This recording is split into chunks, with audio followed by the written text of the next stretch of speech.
Yang pertama yang meninggal, innalillahi wa inna ilaihi rajiun. Terus terang saya berduka untuk itu. Respons Pramono usai tahu ada sopir taksi online yang meninggal dunia saat terjebak kemacetan dan banjir. Gubernur DKI Jakarta Pramono Anung menyampaikan duka mendalam atas tragedi meninggalnya seorang sopir taksi online yang ditemukan tewas dalam mobil saat terjebak macet dan banjir di Jalan Latu Menten, Jelambar, Jakarta Barat pada Kamis, 22 Januari 2026, siang. Korban bernama Arohim, 51, warga Penjaringan, Jakarta Utara itu diketahui mengemudikan mobil Daihatsu Sigra berplat nomor B2148 Bok. Momen evakuasi korban sempat beredar viral di media sosial. Terus terang saya berduka. Yang meninggal saya sudah membaca beritanya walaupun saya belum secara langsung bertemu, ujar Pramono dikutip dari kompas.com, Jumat, 23 Januari 2026. Innalillahi wa inna ilaihi rajiun. Terus terang saya berduka untuk itu. Karena memang yang meninggal saya sudah membaca beritanya walaupun saya belum secara langsung bertemu. Dan saya tadi sudah memerintahkan kepada Dinas Kesehatan untuk mendata, mencari tahu bagaimana proses meninggalnya.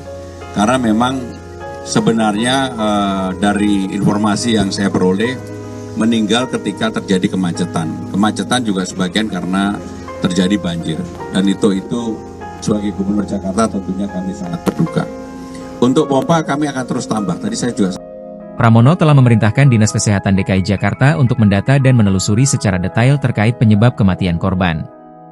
Menurut informasi yang diterimanya, korban meninggal dunia saat terjadi kemacetan yang dipicu oleh banjir di lokasi tersebut.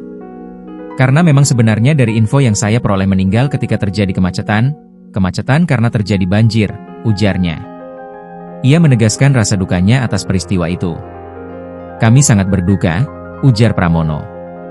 Pihak keluarga korban mengaku mengetahui kabar duka itu dari siaran langsung di media sosial.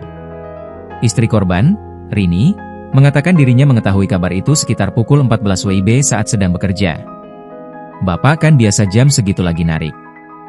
Dikasih tahu sama Pak RT, kata Rini saat ditemui di rumah duka di Penjaringan, Jakarta Utara, Jumat, 23 Januari 2026. Rini mengatakan, Ketua RT setempat melihat siaran langsung di media sosial yang memperlihatkan polisi membuka pintu mobil korban. Terus Pak RT lihat dan yakin itu warganya. Langsung suruh keluarga cek ke TKP, ucap dia. Ia langsung meminta adiknya mendatangi tempat kejadian perkara, TKP, di Grogol Petamburan untuk memastikan identitas korban. Ternyata benar, pas dicek posisi jenazah sudah di dalam ambulans mau dibawa ke Rumah Sakit Dr. Cipto Mangunkusumo, ucap dia. Keluarga memutuskan tidak mengajukan permohonan otopsi karena meyakini kematian Arohim murni disebabkan kondisi kesehatan.